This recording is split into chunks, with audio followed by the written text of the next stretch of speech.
Mawa Otele Mua Iva Aya Nahalai Ona Uwala Auleni Eui Wana Osetaimi Yesu Tali Alak Tutalo Fa Mole Mole O Mana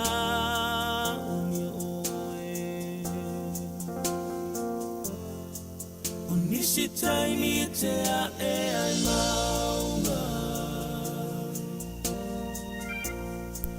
Onisitai mi so levasa Onisitai mi te uile to afa Ia ola lo uanga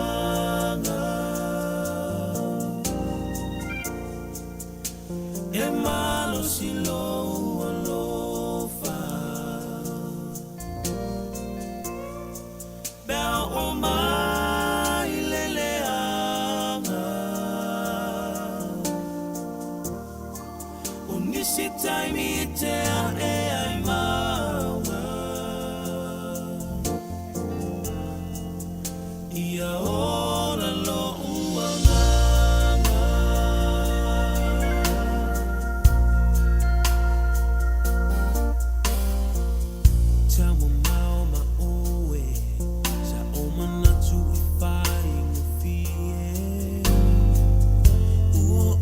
Say yo wala I owe to tautino nei na auto atuli o akule nei Yesu wetani ya mai Onisitai mi te a ai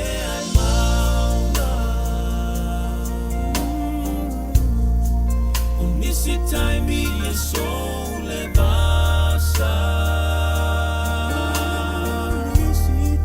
Onisitai mi e te uile to afa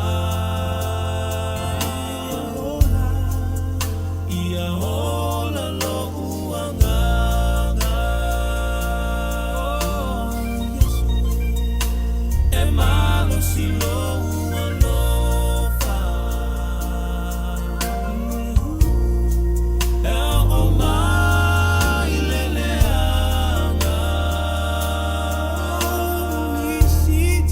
Onisitai mi te a ai maunga Ia ola lo uanganga Onisitai mi te a ai maunga Ia ola lo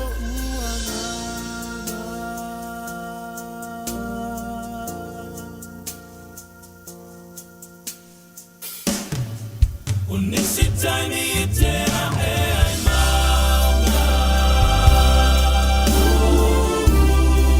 Onisitai mi so levasa Onisitai mi te uile to afa Ia ola lo uangala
preached about them, the disciples were afraid. For the waves were high and the ship was tossed, they could not find their way. Then they awoke the Master, saying, Lord, please save us now. He rebuked the winds and the sea broke up, and they all wondered how. God sees the storm from the other side. He knows the lessons learned, and just beyond the clouds he sees clear skies.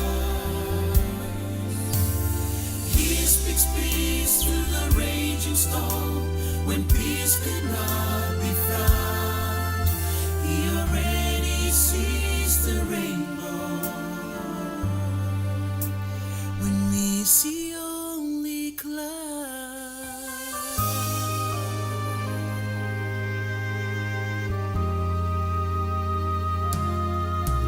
Like the man on the sea did, I had called on God in prayer when it seemed to me all hope is gone, and in my deep despair I remembered what the Lord said when He calmed the troubled sea, and I know once more how He sees the storm.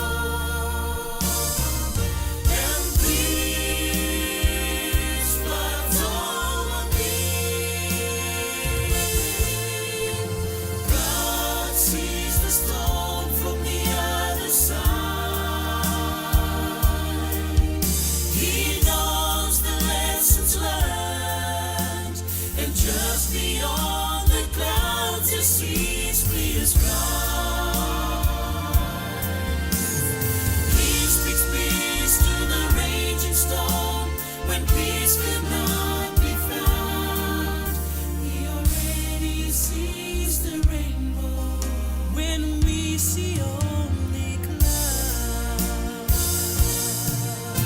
And when the storms of life come crashing and trouble me, I can feel God's arms around me, and He whispers, let it be, let it be. Oh, God sees the storm from the other side. He knows the lessons learned, and just beyond the clouds He sees clear skies. He speaks peace to the raging storm when peace could not be found. He already sees the rainbow when we see only clouds.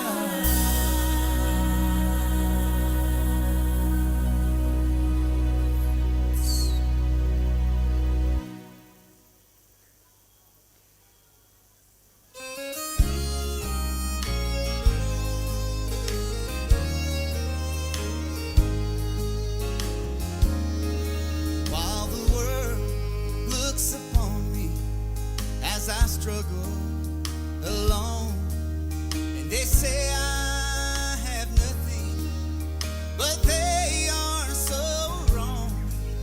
In my heart, I'm rejoicing how I wish they could see. Thank you, Lord, for your blessings on me. There's a roof up above me, I've a good place to sleep, and there's food on my table and shoes on my feet.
There's a roof up above. I have a good place to sleep. I have a good place to sleep. There's food on my table.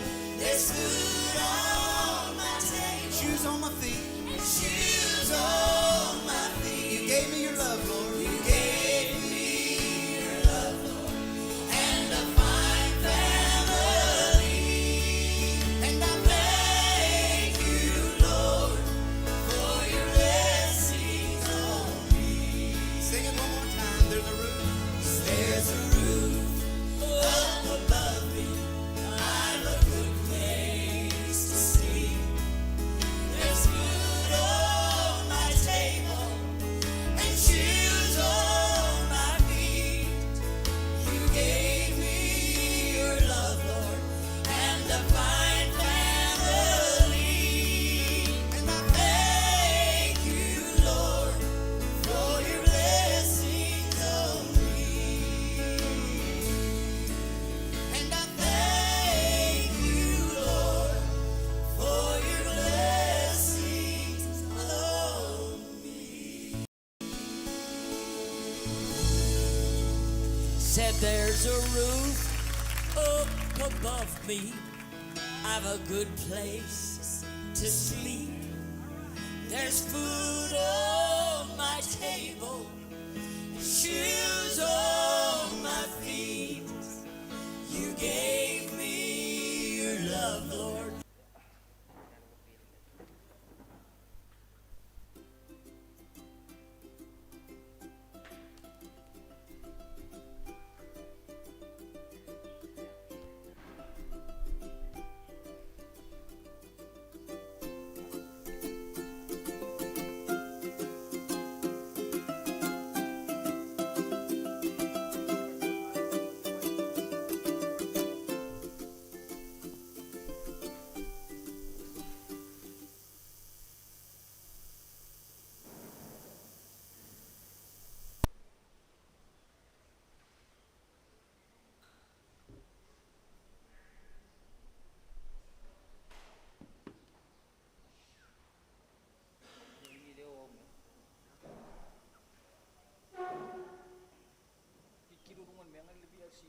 Ole ngaoi.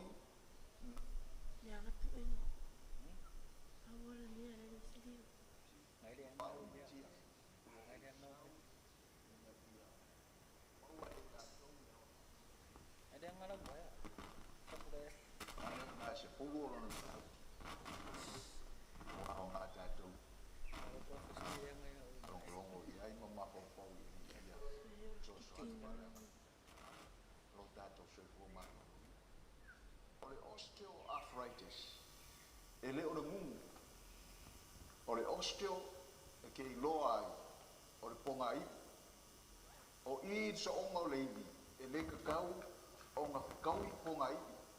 E iai le cartilage ia po le mea pai nga mangai ia e le mawhai o ngai whalongo e le leia kai mea ngai o ia le kuri ma so onga o iwi ia e longo le leia ai a whai e whekau i loa u pipi i sao le si iwi ki ngā loa mea ngā le kako kalangoa i kako ki kalangoa i le whaalea ino le cartilage ua whetau ia le si iwi ma le si iwi onga o le se kawa ia po se me va penga a wainga i pipi i le siimi kai me ngai o ia so ngale fai ala ona tupu le tuli fai ona tupu tapu vai ia le vai ngala o le fala ngai na a wa le fesili kele ai se a o le ngai ia tato tilo la so ngale ia o ingai le vai ngai fa pe mai o le nomo o le nomo la ngai iai le whaupunga whapea o i le tuli o lo iai le capsule o lo iai le synovial membrane o lo iai le cartilage o lo iai le joint cavity o lo iai malponga ai o ngai mea uma o lai lei ai o mai lo le osteoarthritis o le la ua kupu le mea le o le inflammation longa winga o le membrane la wa ile inflammation e mafua mai o nga wa ngai pau peke mapema ia po le ka alo ua mapeva so pe ke alu ke voni mapeva so po le ala ia wa kupu wa mafika uli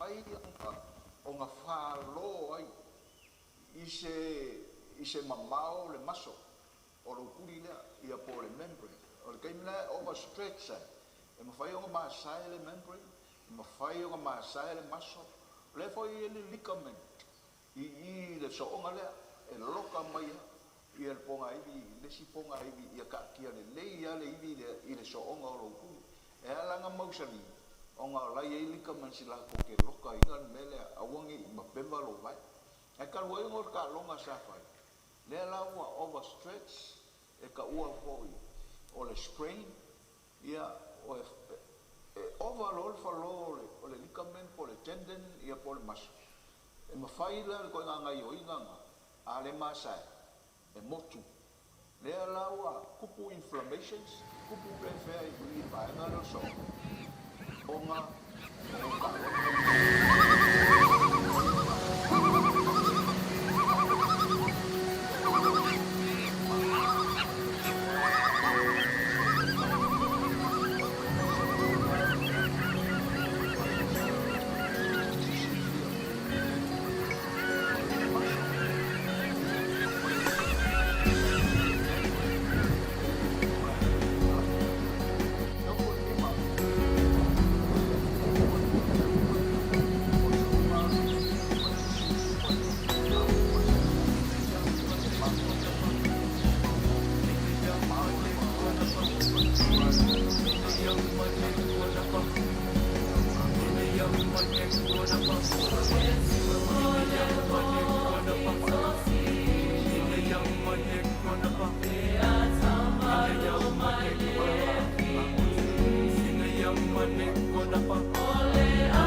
ai sila mai la I de idia ai sila le so so ai mai la ke vai ia con ligaments Nera pengi ma moa. Ngai kong mo le va le sivi le sivi. Kamaranga me fai o overstretch. Ia pe masai.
Spurs. Ia makele ia lalu mafikianga wayai. Asisila gonda irusi. Anu mero no mospan. Ia de kist. Wa ane bai. Wa. Bai ia de kist. Ia oia na pinga ke ena na umai. The world is so hungry.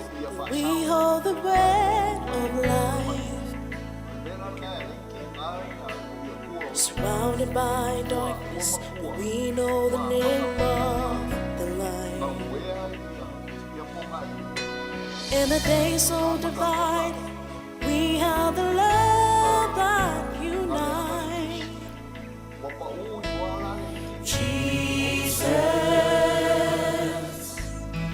Jesus, He is hope, hope, hope for all nations, hope, hope for every need, hope, hope for the life that's been broken. He's always been, forever He'll be.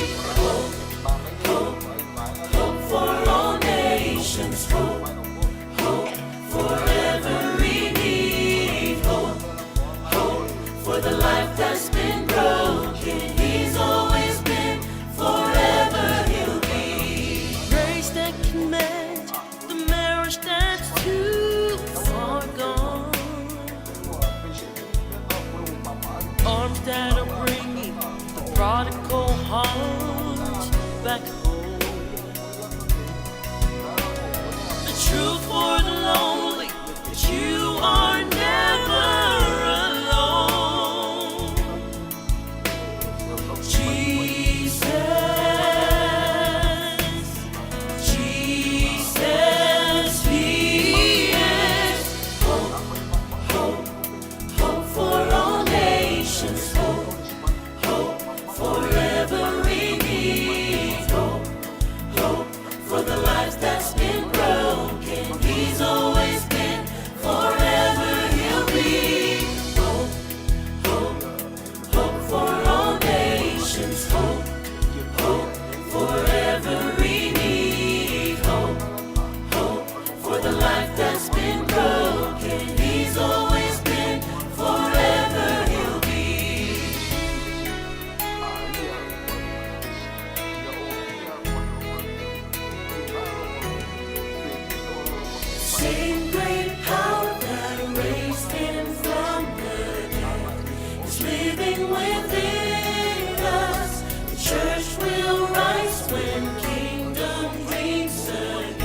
Sayo uluma se mawa O te lei mua iwa aia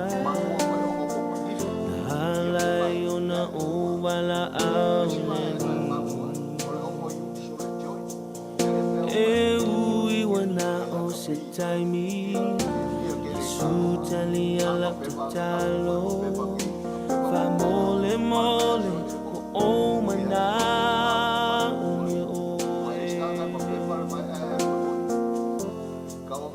Nisi taimi te a e ai maunga O nisi taimi e so leva Ia o compression, ia male elevation. Ele o mea umanga whaafsosang mo e kaunga whai pēa ia se ma pepa. Ai karu wai la ke ngau ngau wai lau muna. Ia ngā ma pepa ele malolo. Ngalu koe fusi ia e koe alu koe ka alu. Pe koe alu e la kapi. Mea umala ia. O le la whai whaupunga le. O le overuse of the joint. Ia malesi mele ve mai previous joint injury. Ve mai whai so o alu mele. Ma pepa so o alu. Ia ola lo uanganga E malo si lo alofa Bea o mai leleanga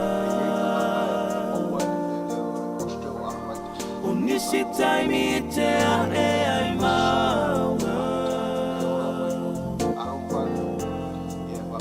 Ia ora lo uanganga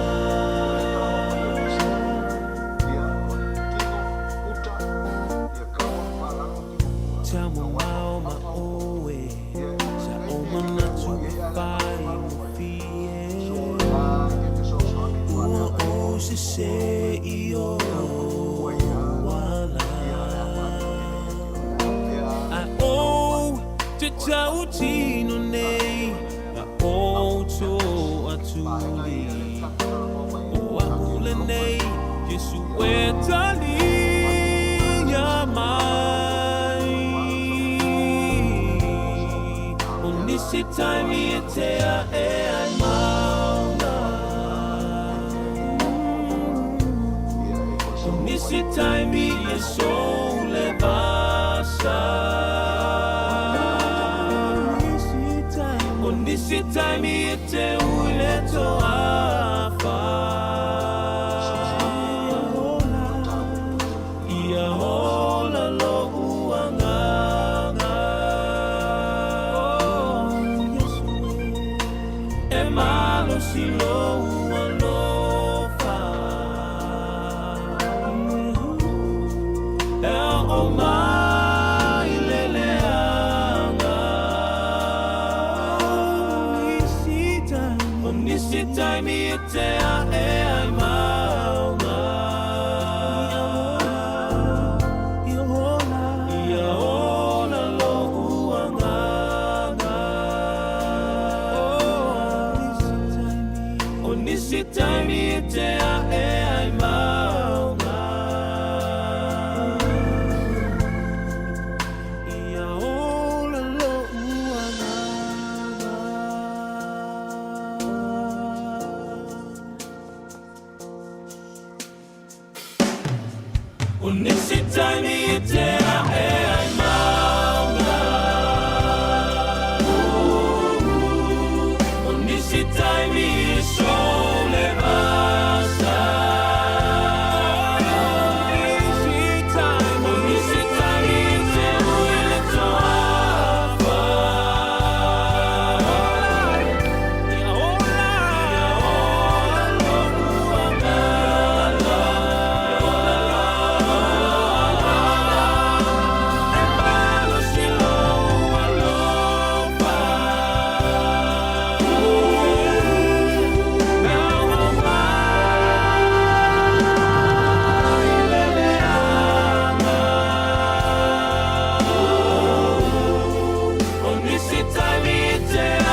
manu. Ya o tātou leite o tātou senga. Atalofa fuela no wonu fiau, talofa pasta. Ya fale tua mal no falo, mawan nei maftanga matangofi. Ya o tātou iai toi po e lua o tātou maftanga. Ya matute fala uria toi pa ia man malu o tātou ofia tātou soa malo. Ya taimi o tātou pesenga malu si fong matangofi. Tātou pes fatasi biinga lunga tātou e. Ya amataina tātou tapoinga. Ya o sfamunianga foi lo loto tātou sauni tātou te whalongolongo. Ile whiau whiwhinia o le nei e fiafi. Le whangano ina ila toi lunga upenga te whailangi. Alom tam whanau le tātou e kale sia le ngata i leo uso. Ia o ainga mauo. Whamonuia le tua o e mai mo mai. Whia lava se tafo le nei lano langi o e maua mai nei whasalalaunga. Ia i e manuia o le tua ia te tātou uma. Le alofa o le tua e o fofongia. Ia o polvinga le lamtaina e tātou pesenga. Ia le lofa lea wa taitaina mai ai tātou ne fiafi.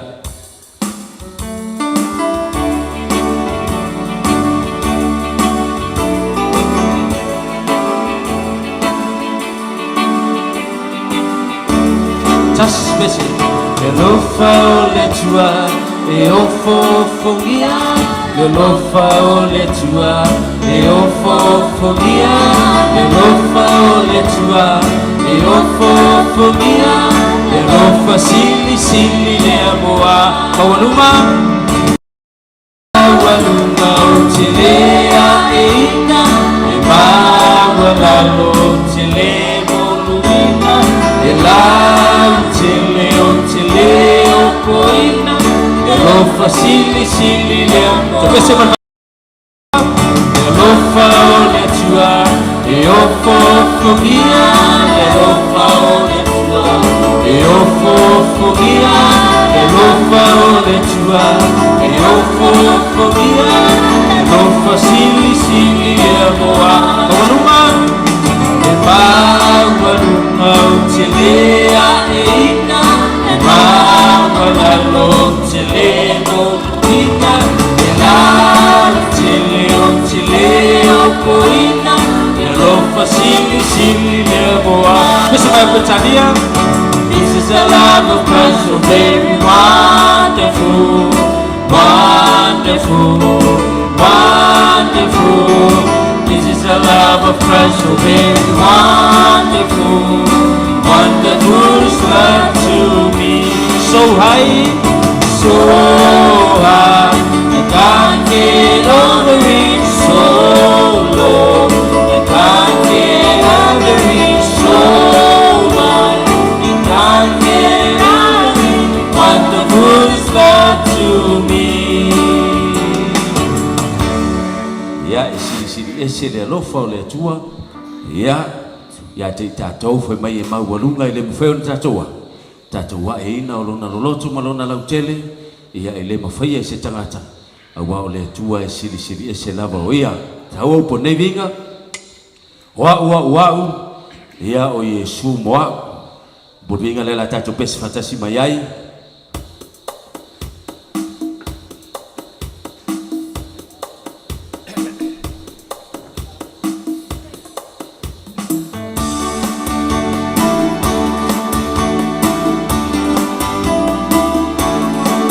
Ya uko tātou vinga lorunga tātou ie.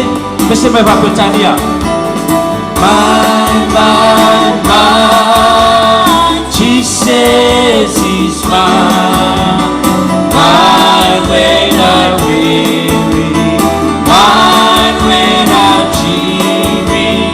Mine. She says he's mine. She says he's always mine. Every promise.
Ya, fai ele tua me uma lava mo e mau.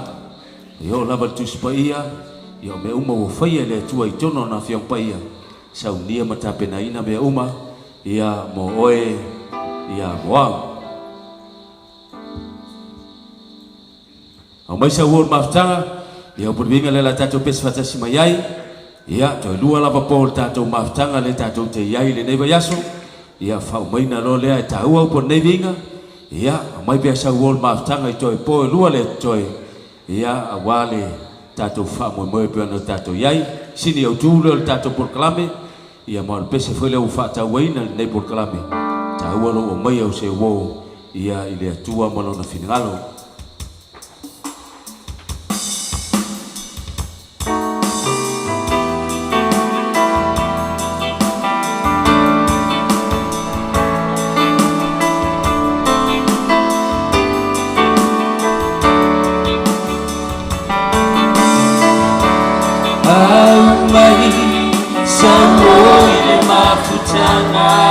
Bisa main kali siang. Ambai semua ini mafutana, mafutana, falengana. Ambai semua, cai masyarakat ini mafutana. Bisa main perempuan. Tôi silong alaina, oi la chonga ele faulaina, polo chama, polo chinga, cai mai, inona lima, bersama cari, amai. Sawo ile mafutana, amai. Sawo ile mafutana, mafutana, fale angana.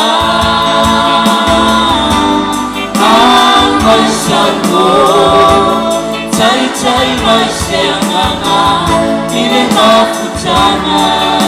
Bersama berpeluang. Soyo titoe na pataya tu, ole tanga luenga, ole poli mawatu. Tawatu Yesu isenga mafatala le. Liumai leleanga, bailo alona sise. Amai. Sango ile mafutana, ambai. Sango ile mafutana, mafutana, fale angana. Ambai sango, cai masyangana, ile mafutana.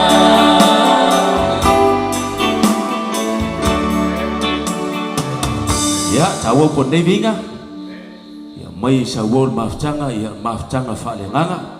Ya, usiasa lava na toe tumtumun maftanga falenganga nei taimi. Ya, botumu me fale olanga nei. Ai tahu pun vinga nei. Ai si me sili lo ye talan nei. Olo labe ino sianganga mole tua monona finangalo. Soon and very soon, ya, walata lon toe fio mai, aweti fa vai. Eleo toe mamau lava pe opun nei vinga. Ia wifi totoa walata lava le fio mai Yesu mo itatou pese mai por nei vinga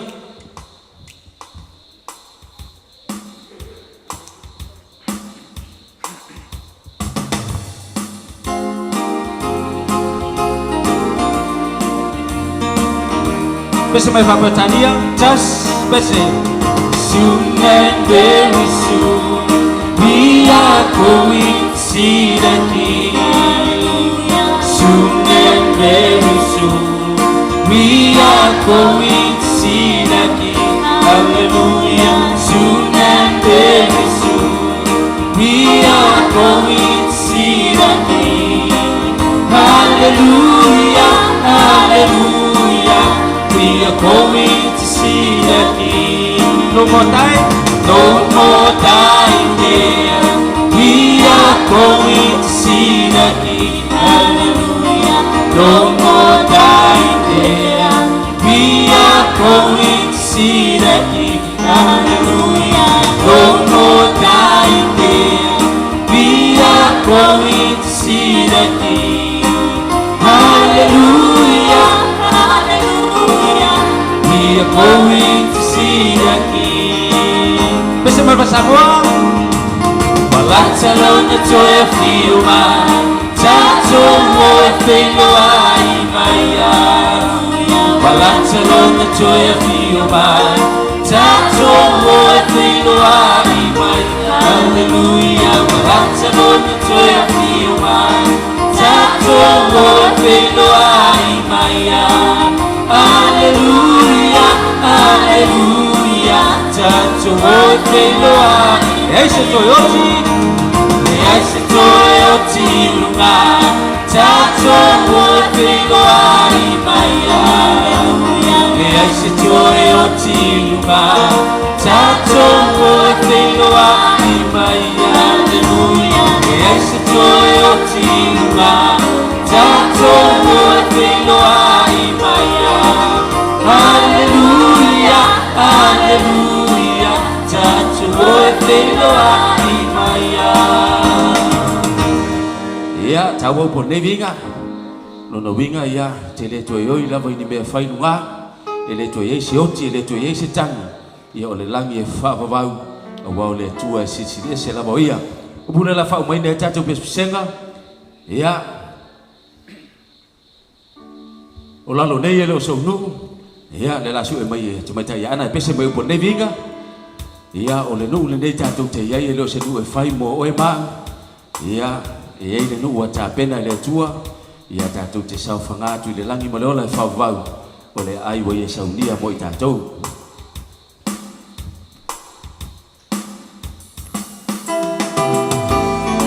Ya vinga mulmule fa mai nei tato pe sengo ne fiafi.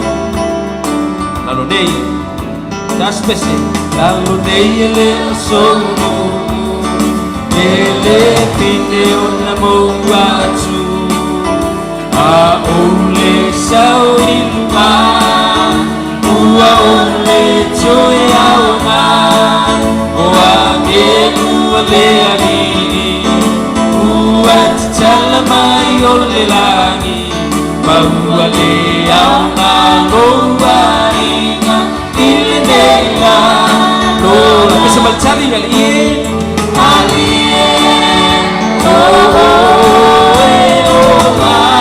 uosili a ole sao ilunga ua ole joe auna ua geru ale ali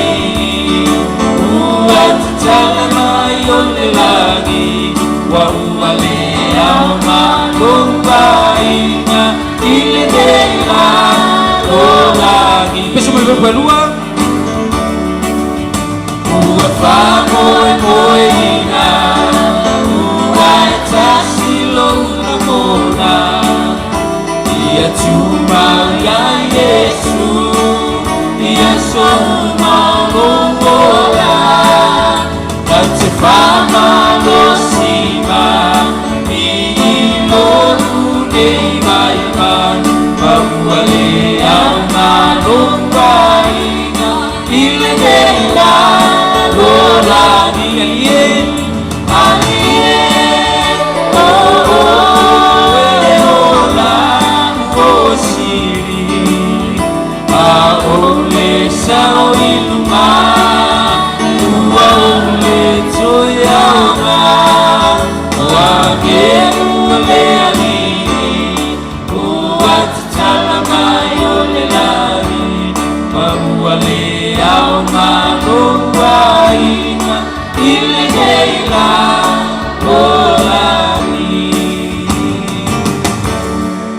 Mauni po nevinga pe a fio mai Yesu no winga u fa leo ngai no tatu ai ngai lalu nei sa fa ngai tatu le ai tu mau le langi ma leo le fa mau ya woni ngalo ya joy te tasil pol tatu maftanga ya Ia pe famulianga le tua au tatu ia temi o tatu pe senga.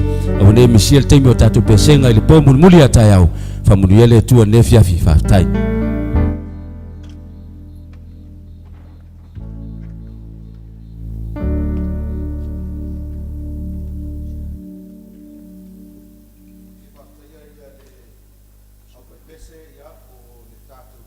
Isa whenga iai ma tātou pesenga i le nei tū la fiafi e maisi ai a fiafi malawa le tātou polo kalame ai pei ona a ngai mai ai ia mai fiafia lava i le nei tū la fiafi ia e whaaftaia le alofa ma le anga le lei o le atua ua mawhai ona taita ina mai lo o tō soifua ia ma lo unei ola ua mauai fo i le nei a wanoa tātou te mafuta ai o folofa atu ma whaatalofa atu whai masui o le taitai o le kalesia si ufanga nei ona fisoasoani ia whapea fo'i le paia ma le mamalu o le tātou waufia ua mawhai ona poto mai ia e pei ona whailo atu e le taitai pese mo tātou pesenga ia o tae ao o le tātou pō muli i mafutanga o loo whaatinoina i pō taitasi ia o le melea aua nei e misia po atai au tātou te mafuta ai i nei i le malu o le atua e pei ona masani ai. Tasi le forfolanga i fia tu inatu pe a whai o i nei ia nai a tātou ulunga lii o le a wha moe e tu whatasia i le whapaiaina ia po o le whapuiponga i le aso atai au ia e te talo atu ma le anganga maua lalo lava e fia maua sa tātou wheloinga pe a mae al tātou sauninga lea fia finei na o le 5 lava minute ma naia le itu lea ia tātou te wheloa iai pe a mae ia le tātou sauninga i le ponei e toi whatalofa atfoi na ia tātou o mapaanga o lo mafuta mai i lunga upenga tawhailangi whaaftai i le whaavanoina o lo o tō taimi e le ngata e tau te mafuta mai ai ia ai whaafonga foi ma whaalongolongo i pesenga o vi ingo le atua e mai seaila na upu fola i lea po ma lea po. Taimi masani nei o tātou fsili, pe a whai ua iailau pepa tali fsili, ia o le a tātou o loa i a tātou fsili, fsili ma le tātou mta upu i le po ana po, ia leo le a ngai atoia tātou fsili, e 5 tātou fsili, e te tali mai i le sao po o le sese. Tātou fsili mua, pamele fsili mua, e le ai se polo kalame le atua e whaatino ai le toi amata sao PCC e le ai se polo kalame le atua e whaatino ai le toi amata sao PCC si le lua o le papati songa whaatofu o le awa onga a le tuspaia sao PCC o le papati songa whaatofu o le awa onga a le tuspaia sao PCC si le tolu o le salamo talia ma le awa oina o la asanga lea i le papati songa sao PCC o le salamo talia ma le awa oina o la asanga ia o le papati songa sao PCC tato fsilo na faa papati songa o le sauninga mo tangata uma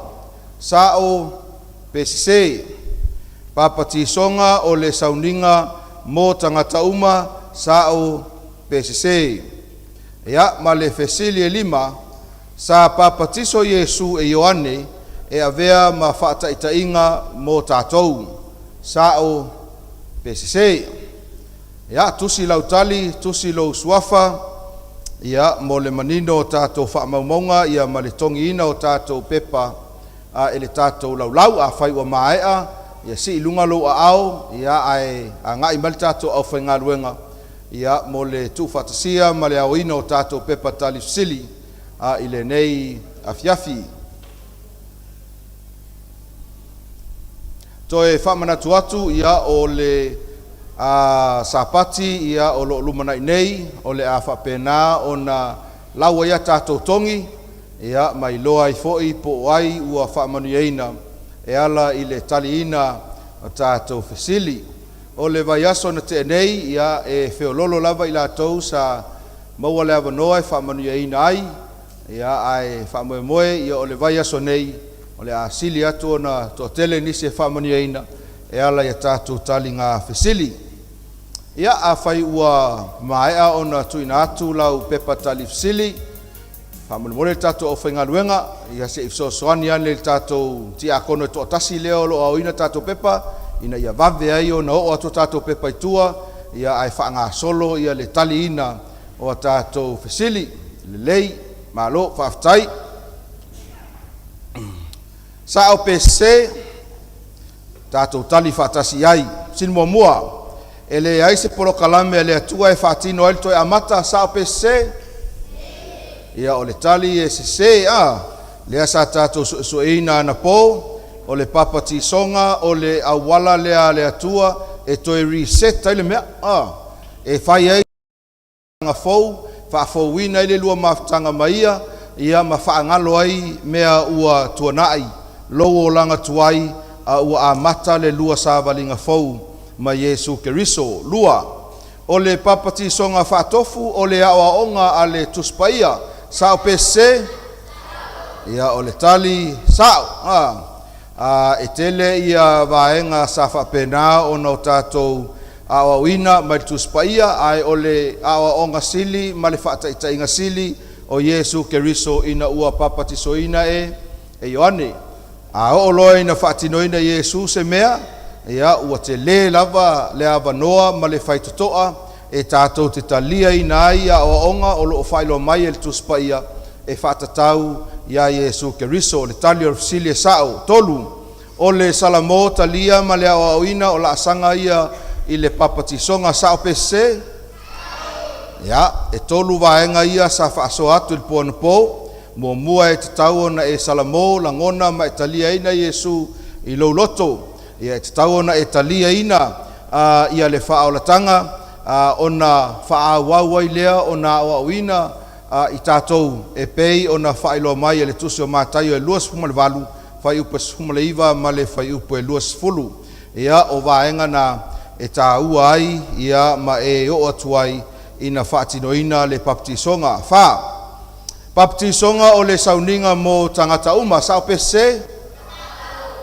o le tali e saʻo pe afai ua e iloa ia le tulaga o le soifuaga ma ua mafai ona e iloa le saʻo ma le sese ma e talia ina Iesu ina ia faamagalo ai a tatou agasala tali e saʻo ma le fesile 5 sa papatiso ina Iesu e Ioane e avea ma faataʻitaʻiga mo tatou sa pese ia o le tali saʻo e lē ai se agasala a Iesu e pei o oe maʻu peitaʻi ia na tauaveina Iesu ia le vaenga lea o le papatisoga faatofu o se faataʻitaʻiga lea mo so o se tagata e filifili e avea Iesu Keriso o le alii ma le faaola ia faamoemoe sa toʻatele i tatou sa saʻo uma tatou fesili e 5 i le ponei ia afai foʻi e fā ia o nae manaia a tolu ia o nae foʻi feololo ia 2 ma le tasi ia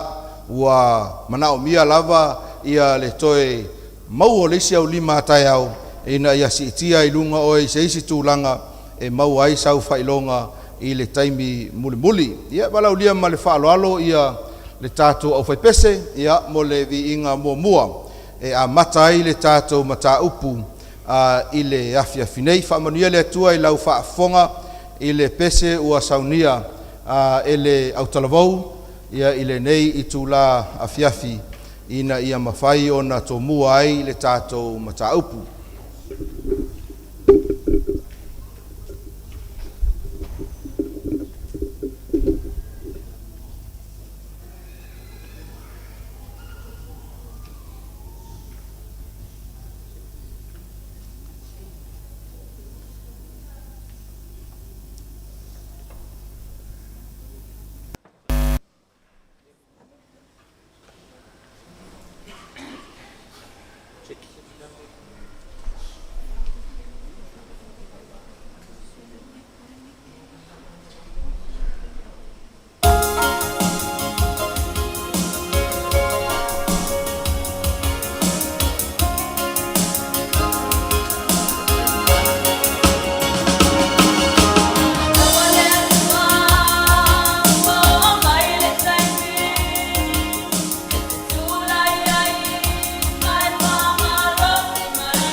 se tātou te talo.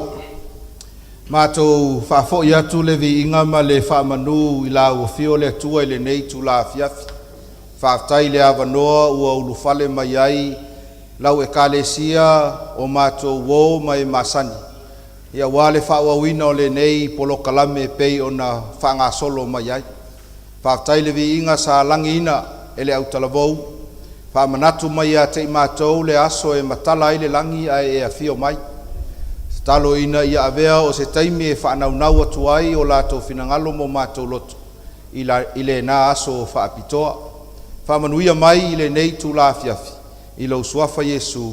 Amene. Whaaftaia le autalavou mo le viinga o le atua sa langina. Ia e a matai ia le tātou whaamoemoe le nei a fiafi. A whai e te le i whaafeiloa i le tangata na iau au tafa.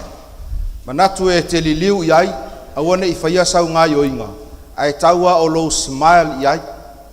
Na al whaatino a lau smile, a umona e smile i le tu tau matau, ia e to e smile i le tu tau anga vale. Ona e nofo sao loa lea ma e smile mai a te au. Ia whaaftai o leo o mau atu, e ese ma le tau au le lei pe a o ina o tau smile. O le autua le tātou mta upu i le awhiawhinei ua whaautuina whaapea o lou toe awanoa. Sa maua le awanoa mātou te malanga mai ai mani tamā se toa lua mai Wellington i Aukilani. Mō whanotanga. Ina ua maea whanotanga la mātou toe foi i Wellington. Ona whaafua se ia lea o na whaailoa mai e le ofisa malanga. Ua whale au ngā ina ia le mātou malanga i le taimi e tatau ona o mātou toe fo iai. Te le iloa la ua cancel le waa sa fuafua mātou te malanga ai. Ona walu lea ua maone ma se tasi o whaife au i lana taavale sa au ne momolia au le malaiwa lele. Ai wala au mai loa ia se tasi o tamā e toa lua i le toa lua lea ma whapea mai. E whailoa atu ia te oe, ua le ai se tātou wā, ai tatau ona e vave mai i le malai wā lele, e sa ili sau awanoa tātou te toe fo i whaatasi ai. O tau nu atu i le malai wā lele, ua umao na whai ia awanoa a tamane i e toa lua e toe fo i ai. Ia mau ia mala ua whai mai a te au, ia susu atu i o i le desk leo lo tu mai ai ia tangata whainga luenga o le ofisa malanga. Sa ile isa ua wanoa. Whailoa mai le taimi o le lawaa. Masalo pe to e lua i le tolu i tu la mai le taimi lea ua taunua i le malai waa lele. Whaataunu ina le whainga malanga lea. Sa o aluatu, pau lava la unga yoinga sa whai o le tu ina atu o la upepa malanga ua whaalea o ngā ina. Ona olola i o lima o le tamaloa. Ua alu i lunga o le computer. Ua o lima o le tamaloa ea mai lunga ma whai mai a te au. E toi se fulu minute alu ese atu leisi waa e alu i Wellington. Pe e te fia malanga ai. O whai atu loa. Ia tu atu e la au i le waa lea. Ma lou lei loa. E toi tolu i tu la alu le waa anai tamai e to lua mātou te malanga a whaatasi. Nona au maia o lau pepa no foa ma le pepa malanga o usau loa o whai atu i nei tamaia. O lea la alu lo waa.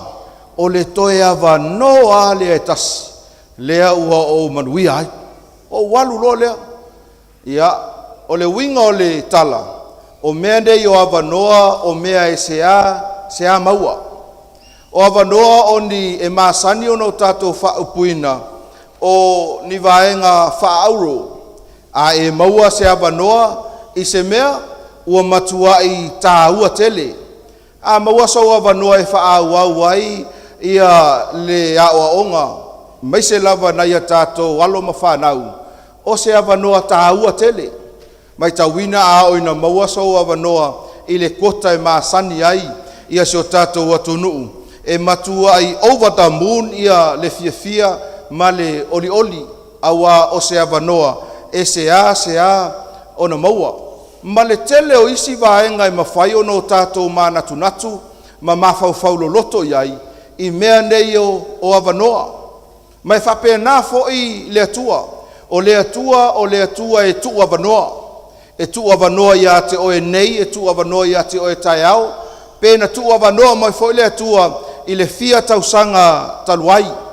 Pei tai la ua oeo te manao ina ia tau atu ia te oe i le afia finei.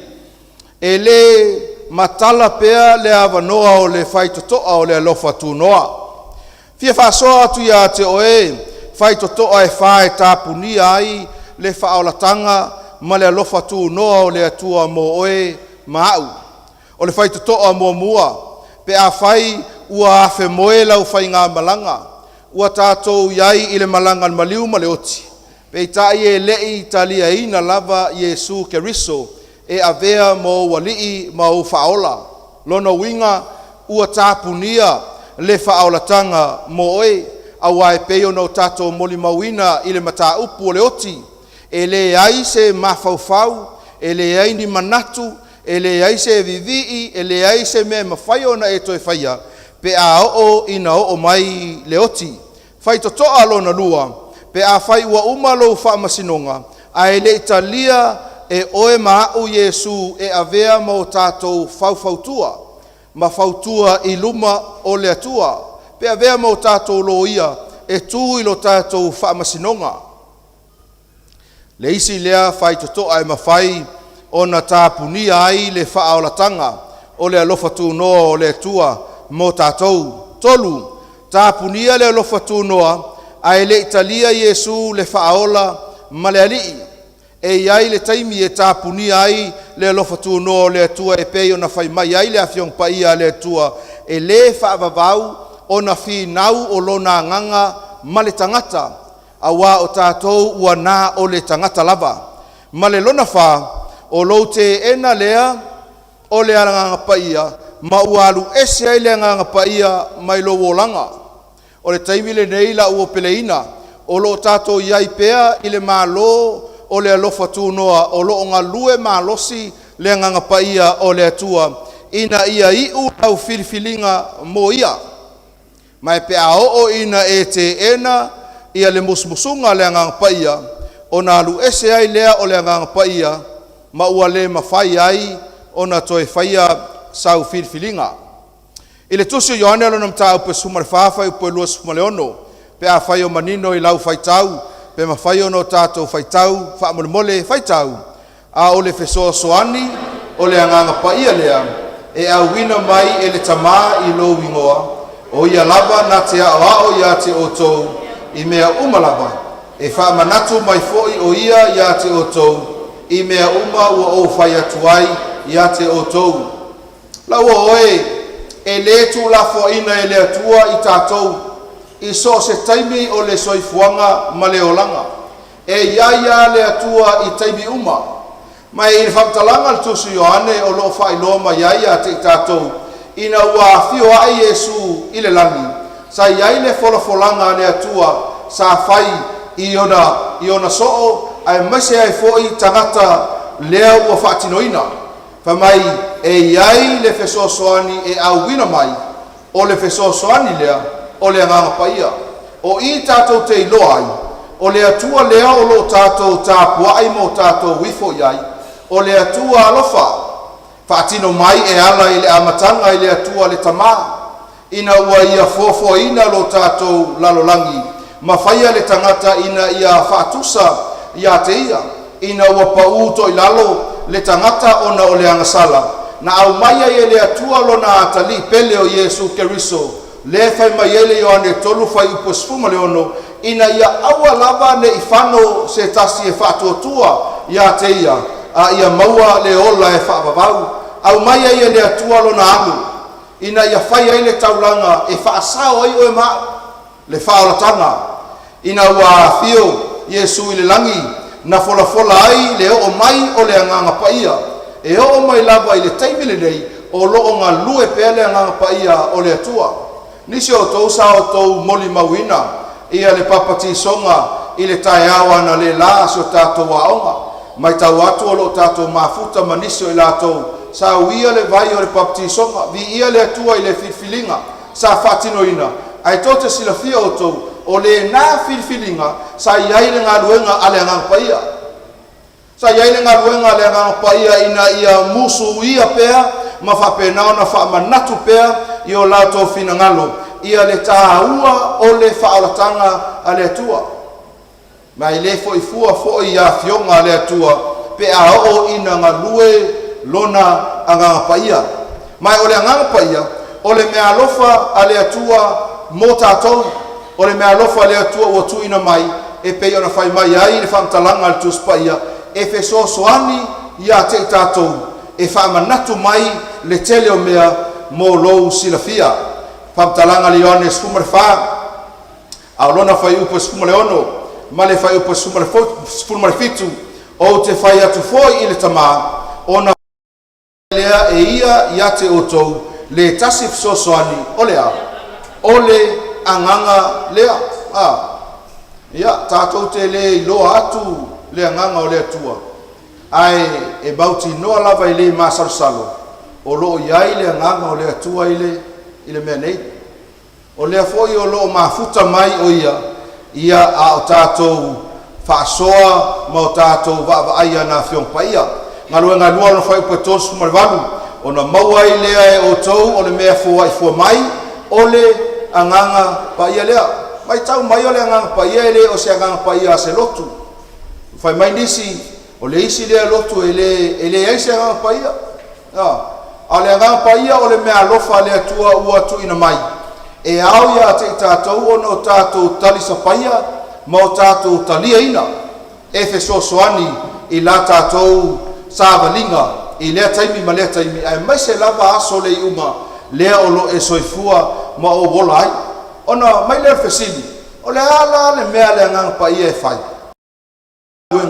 o le aso na sao i le olanga le nei ngā luenga le anganga paia mua e fai loa maia i tatou le angasala a miotonu ma le whamasinonga a le atua e te maua le Ioane skuma le ono no fai upe valu fai mai a maliu mai foi o ia na te whaeloa atu i le lalolangi le angasala ma le abiotonu ma le whamasinonga o me se uma ia tātou te whaia ai le langona foi lea e tatau na tuu o le ngā luenga le na ale ngā paia awai le te e tuua wala ona e tuua wala ona e fulitua masui ia lowolanga ona ole ngā luenga o loo whaelo mai ele ngā paia ia aia no se ngā paia e faise tino ele lope na whaia o le me se kaule polo ia pe sasa tātou ele ngā paia tatalo se tasi o tamāwhiti i le atunu leo fiti i se tasi o mātou ngā luenga whapenei follow up ai whai mai le whainga tatalo al tamāwhiti lea le atua ia e whaongalo o ngā pa ia e a mai mātou le pito i tua ina ia mātou o inuma e le whapenale le ngā paia e le kau whea ale ngā paia e le malo vale le ngā paia e le ka fiki le ngā paia ale ngā paia o le tua na te whaeloa e tala noa atu i lo mawhawhau e tala noa atu i lo loto e whaeloa atu i le ngā paia le mea se lea e te whaia e tatau ona e fuli ai ma e foi le tua ona manuia ai lea o lo soifua ma lo wolanga le isi ngā luenga le ngā paia whai mai o le ngā paia na te whaapupula mai upumoni uma ale tua ngā luenga le na ale ngā paia fai mai le Ioane e sfuma le ono no fai upu e sfuma le tonu ai a maliu mai o ia o le anganga le e tupu mai ai lea tupu mai ai le upu moni e tai ia te otou i upu moni uma e le aise mea ta o le half truth o quarter truth se afa upu moni po se kuata upu moni a le upu moni uma e le aise upu moni a le isi na le ngaluenga le anganga paia e whaeloa mai a te tātou upu moni uma o lo tonole o le tuspaia. Whamoe sa maua lea wanoa e te mafuta mai e ilwa yaso a toale an te nei, ma le neiva yaso. Ai o lau tatalo fo lea sa au whasoa atu ai a te o tau i le tele o pō. e te fo i lo ainga mai toi su e tu spa ia pe moni ma fa maoni mea ia tato te tala no ai awa o le ngaluenga lea ale ngang pa ia o lo ta ina oi i upu moni umalava mafuanga na mana o mia ia tato lea upu moni to silfia to a telo tangata ia i lunga le social media ua lato tau mawhai e twist e li liu ia upu ai al tu spa ia tau mawhai e sui whaamatala i o lātou lava manatu ma o lātou langona. Ua misi atoa ma le mea le fina ngalo ai ia le atua. Ai whawhetai le atua, le ai e le i atulo, e le valea le atua le tātou tea. Tātou te ifo iai. A wina mai e le atua lo na nganga paia, e whesosoani ia te oi maa, ina ia tai loa ai upu moni. E fina ngalo le atua e tā pena ai oi maa i le langi ma le olai, ma le olai e whaavavau. Leisi ngā ruenga le ngā paia whai mai e whesosoani mai i lo tātou vai vai. Leisi la lea mea e leinga kukusa i kako tātou tea. Tātou te vai vai uma. Li liu tangata nei o ta wha mai whai ai ua e vai vai ia. Ai o ke moi wha malosi mati. Tātou te vai vai uma. Whai mai whaptalanga al tuseo Roma tāu pe valo vai polos maleono. E whapea fōi le nganga, ona whesosoani mai i lo tātou vai vai, e whautua o ia moai. Mō tātou, taimi to i lalo, ma taimi pitosili ona moa lalo, o lo soifua mo lo o langa. O lo iai le nganga pa ia. Whesosoani ia te i tātou, a whano tātou wole atu i le atua. Ia e alu solo whapea kako kakana. Ai alu atu le nganga pa ia tau mawhai e whatūlanga. Whatūlanga o manaonga ia mo tātou tatalosanga e tui nātu i lumau le atua. Sa au tā ua esteimi o sola le atua lea o le atua whamaoni. A wawhai mai ia le momole o ane momofa upeiva. Ai a whai tātou te whaali a tātou angsala e whaasino ia Yesu ma le ame o tonu. E whamangalo ai a tātou angasala, ma whamama mai i a tātou a mio le tonu uma lava. Tā ua, a wā, e mawhai e le atua o na whamangalo i o tātou angasala uma. Ai tote silafia la le aupele. E iai le angasala i le whamangalo ina i le atua. Tote tali tonu i le melina. O le angsala i le whamangaloina i le atua. Ma tai o suma le lua lon whai puto suma tas. Se i o whai puto suma lua. Se i tātou whai tau whatasi whamolmole whai tau.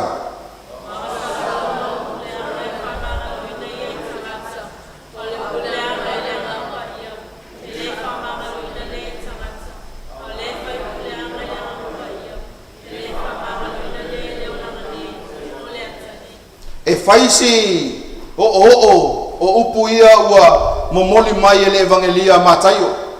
Whai mai a ia o angasala uma, angasala ia sa tā ua momoli ane momofa i peiva. E whaamaoni o ia, e whaamangalo ma whaamama ia tātou a mio le tonu umalava. Ai sau mataio whai mai, o angasala uma ma upuleanga e whaamangalo ina ia i tangata. A o le upuleanga i le nganga, e le whaama ngaloina lea i tangata. A o le whai upu le nganga pa ia, e le whaama ngaloina lea i le olanga nei. Po o le atali, o le ala, le awa onga lea, e whatatau, i le anga sala, i le anga pa ia. E whapewheo na tupu le mea, ai se afo i e le whaama ngaloina e le tua. Ia, whamtalanga mua o le anga sala i le anga pa ia, o lou whaati ngā lea, ma e tofoina le nganga o le tua. Whamai whamtalanga tusu e wheso e whawhai po tōru skulu, a ua fōi taute whaati ngā i le nganga pa ia o le tua, ua whamau whailonga ina i o tō ia te ia, se ia o i le asoe e whaolaina ai. Nono winga o taimi umalava, tātou te ena ai le nganga pa ia, ua tātou whaati ngā lea ia te ia. Musu o kua lea nganga pa ia oe, alaya. Ara pi ke aka ia mai tau mafai e tofo le anga pai pi kefu ia tatou fai tete le anga fai mai ia le apostolo Paulo tu so Efeso aua tatou te fati nga ile anga pai lua o lo le talia ina lea o le ngaruenga ale anga pai i lo loto mo Tesalonia 5 non fai pues fumaleiva aua tau te tineia le nganga ma wale ala e fai lo me la pai al me la fai ale ku e alo vai titina e ole nganga pai mai aua tau te tineia le nganga pai o lo le talia ina lea o le ngaruenga fai pea o le feso soania le nganga pai o le fai lo atu le nganga pai o le upumoni o le fai lo atu le nganga pai o la ubese sele na fai a la lava ya e te ena lava ma e le talia ina le ngaluenga ale nganga paia tolu fa mai o lo te ena le o le musmusunga ale nganga paia ngaluenga fito no fai pe lima sumaltasi wo to te atu pe lava ile nganga paia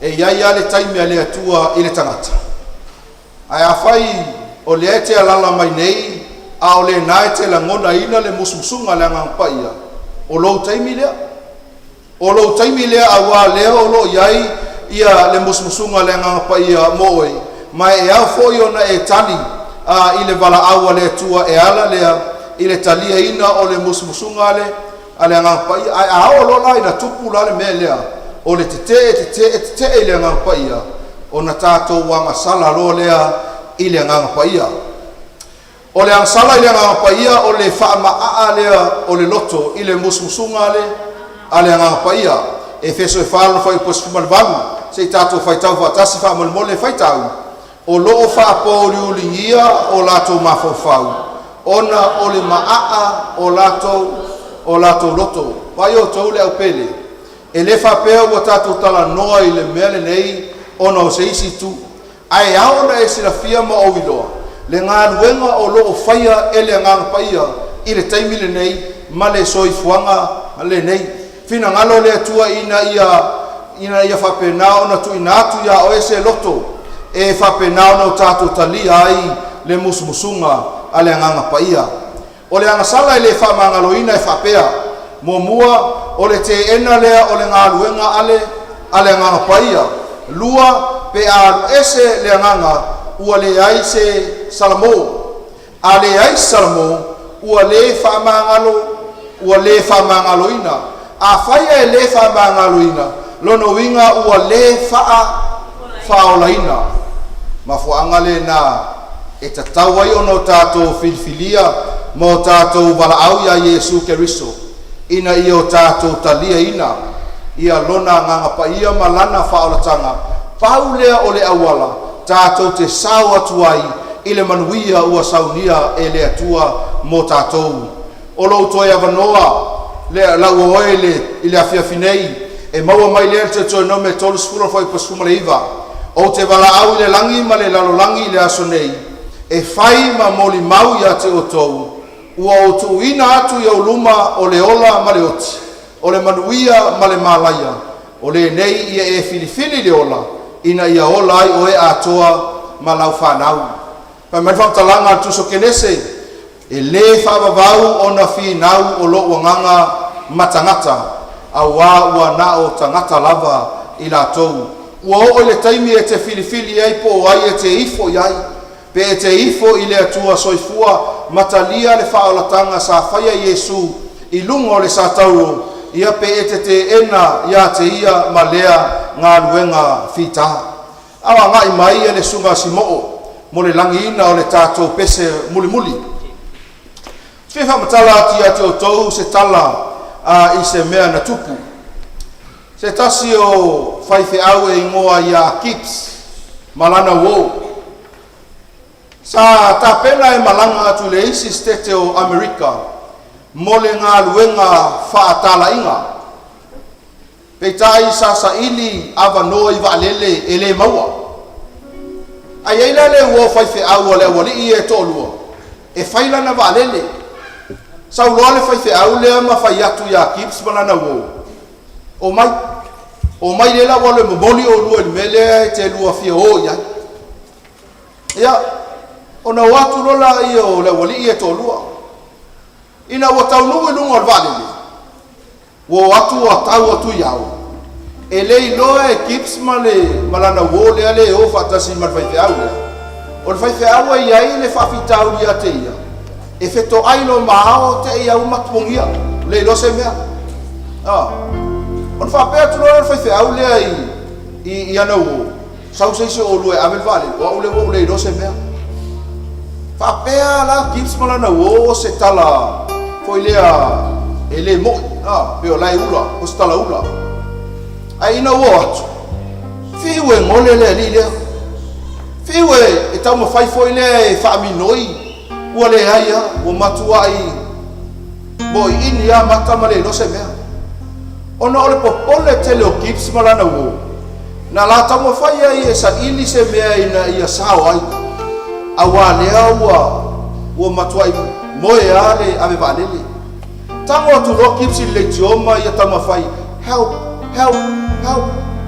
ai tali mai loa ia le ofisa le olo la to va ia mene ona fa pe mai ia le o mato ma wa to fa atu lo makips bana o mia la so soani ma te fia tau nu ma te fia lende le fonga le fa mai lo male tala tangata le isi tu pau wale meu te mana o ia te oe e te faia o lo fa longo le mai i lo leo a fai te fa longo mai lo leo e te tau nuu i le mea lea ma lua saunga le mua ona fa matala mai uma le lisi tu me tau na fai o le kie o omi a o le teimi e tau popole ai kips ma le lopo le ala na ngai oinga ai fa longo tu lo le musmusunga le lisi tu le tio fa longo mai i lo leo fa longo mai i lo leo ina wa alu ale va lele wa umina alu ole a ole teimi elena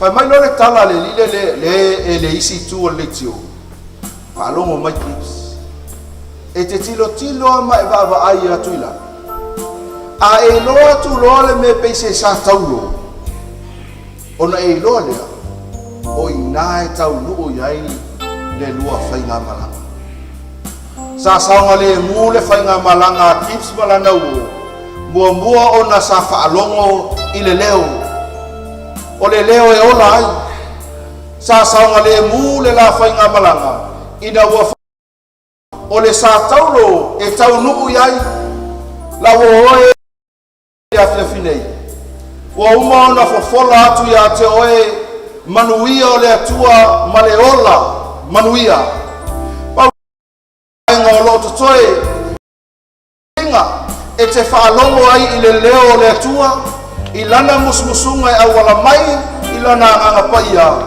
i da ia taiina ai oe i le sa taulo le atua o le asa utali le afiafine o lo iai i le sa taulo ina ia mawhai ai o no tātou filifili whātasi mai whafonga i upo le vi inga le atua o le alangina i le nei afiafi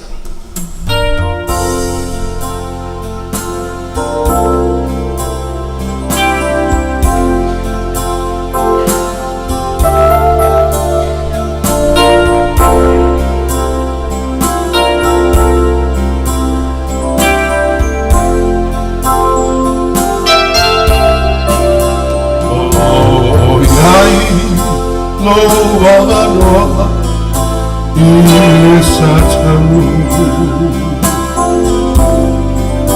le avanoa i le satanu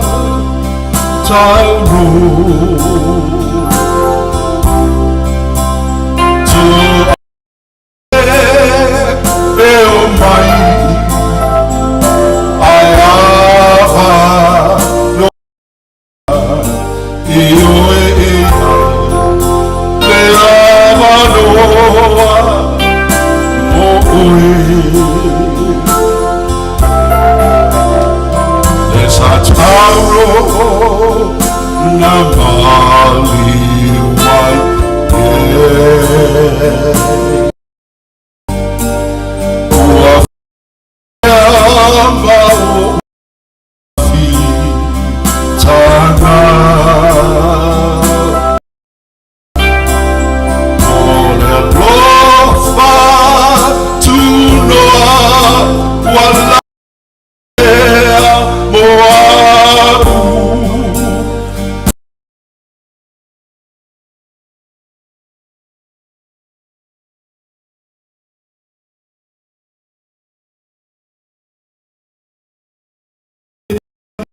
to atele e o mai ai ava no e o e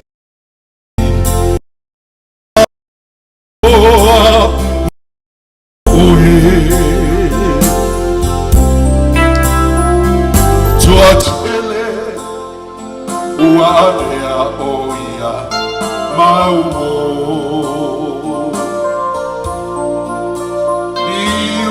mai ia ngasala saulai olo fatali le faola e tatala le fai totoa matali yai oe le fa ai le avanoa moe le avanoa i le sa tauru to atele e o mai ai ava io e dai le avaroa moe la oe le afefu e le fesilingia le avanoa o le sata for you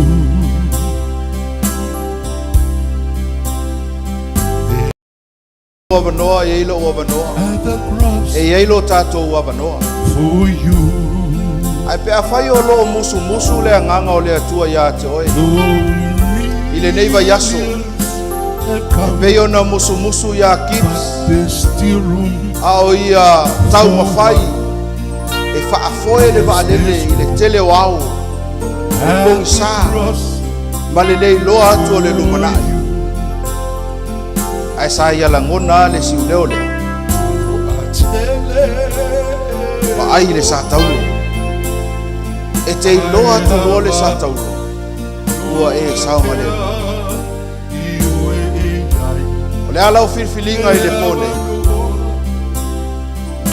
o le asau tali atu i le atua pele o le taimi ea nei tatou te whapea atu ai i le atua whaafitai le alofa tu noa whaafitai le manuia whaafitai le ola wa e saunia mo au wa uma tato filfilinga si lima wa uma tato filfilinga tu lai wa uma tato filfilinga tu sia ma ele isi taimi it is now or never tato tele mai loa po a fea e tapunia ile alofa tu noa mo oe ma au e langona ina ia le leo le musunga le ngangpai au iai le avanoa i le satau manatu ina ia e mafau loloto iai le whamoe le kalesia mo le toe amatanga whaafauina i le lua savalinga malo wali sa pati o loo mua a whai o loo musu ina oe e le ngangpai ai te manatu ina ia whaatino lea whamoe te manatu ia te oe au toe usuina sunga si moo ia se vaenga o le peselea o te manatu ia te oe ina ia susu mai i luma nei pei ona u whailo atu ua uma tato filfilinga si lima sa si si e o tato lima i le atu ua uma tato filfilinga sa tato tulai ai ma whailo atu lo tato wanganga i le atua ua uma foia tato filfilinga tustusia taimi le nei tau i le atua sua tu le nganga o le atua ia te oe tu lai ma e savali mai luma nei o te fia whaia se tatalo whaamanuia mo oi le afia finei ma lau filfilinga e te manuia ai Au e te manatu fua i le isi tangata o lo lua tua o. Tau au oe ma le atua. Au langi ina e si mo ia le vi inga lea. Au e mo le avanoa au whafonga le atua. O lo avanoa luma nei e te suma iai. Tutu fatasi atu mau. Oia lea si tatalo mo oe. Ile sa tauro so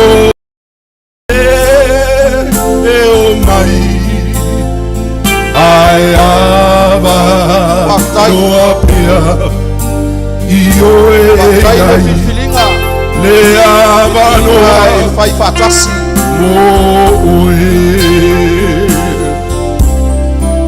e to atele ua avea Fatai, oia fatai. mau iwa mai Fatai. ianga Inga ua fai ma le soa. saulai Fifilinga ua fai ma le le faola e tatala le fai totoa matali yai oe ne fa atuai yai le avanoa Ia manoa la oe. mo Au e te oe fatu ai. le avanoa ile sa tauro Sa tauro na maliu matanga i lo tatou faola. to E tangata na sana. e mai Te wala ia to i no le talesia. E mawhai o na sumai. Tutu i tua o na i o tatou uso. Ma tua whawhine o lo manei. Whamole. O lo maua pea lo avanoa. Na ua oe. Au e te tua o ina. Le avanoa o le whaolanga. avanoa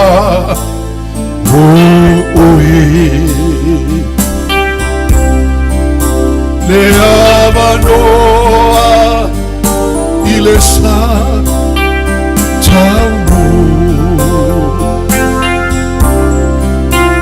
so atele ai ava no apea io avanoa oe io ai le avanoa oe Whaatai sunga si mo'o mo le viinga sa langina.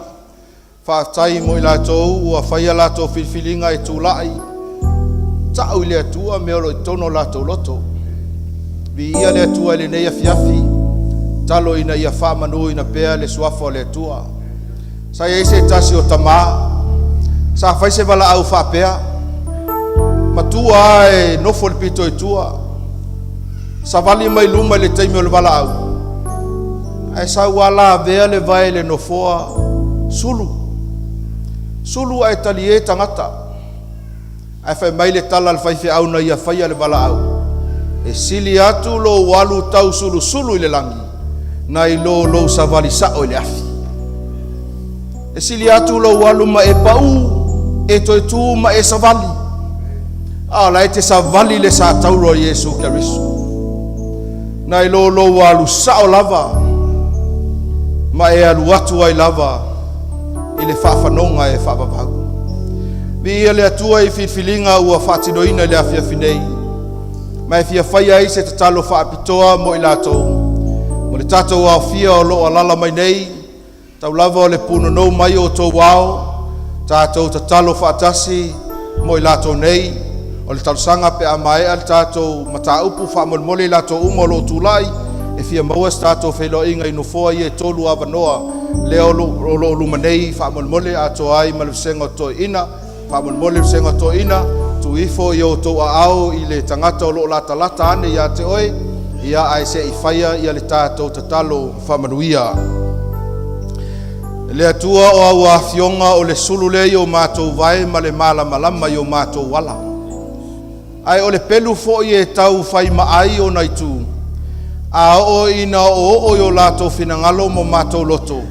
E le mawhai o no mātou nofo. E mātou te fia oso. Mātou te fia tūlai. Mātou te fia whape atu. Le atua mātou te talia lau whaolatanga e ala i loa lofa tū noa. Ina ia tā pena i mātou mo mātou ainga. Mo le langi ma le aso e te toia fio mai ai. Wa i ua lātou filfilinga o le mafuanga le ua lātou tūlai ai. Ua leo popole lava i se tasi. Ua leo toi popole i mea o leo langa nei. Tau lava o la ua fio le atua. Talo i le nei afiafi. Ia e whaamanuia ia te i lātou. Whaamanuia i nei o lātou ainga. Whaamanuia i o lātou ngā luenga. Whaamanuia i a onga le whanau. Tā ofi mauina i lātou i lou a ao tau matau o le ao le amio tonu. Ina ia fusia i lātou whaamamao le fili maana mai lei. Ina ia tāpena i lātou mo le sapati o lo mo a wā le vai o le baptisonga. O se whaalinga lea i tangata uma. Ai mai se lumo la ua fio.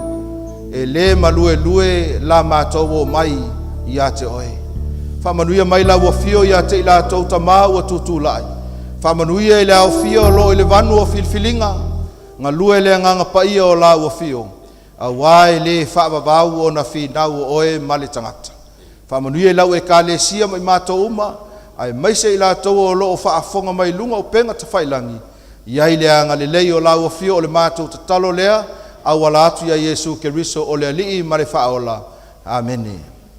Whamulmole pemwhaiona lala mai nufua ia le tātou ia na tutulai. Whaftai le wsengoto ina.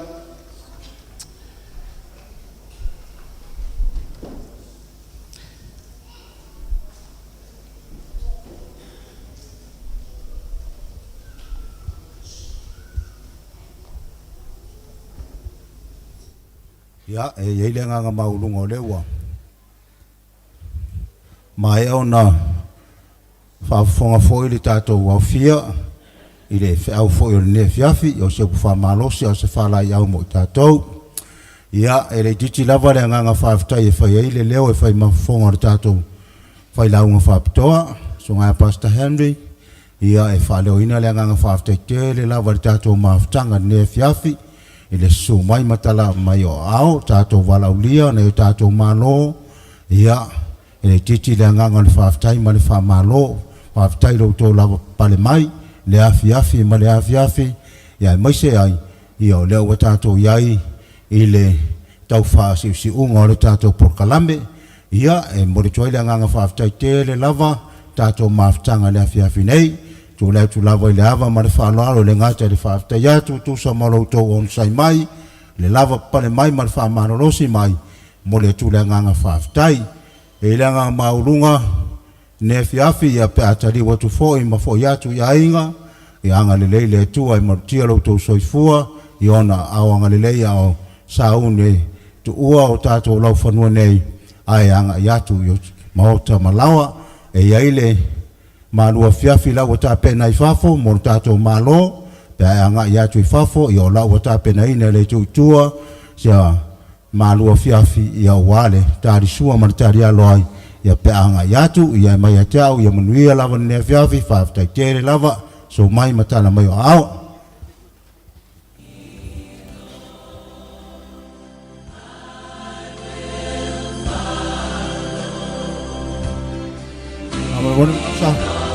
Ama ona sa fa mole su mai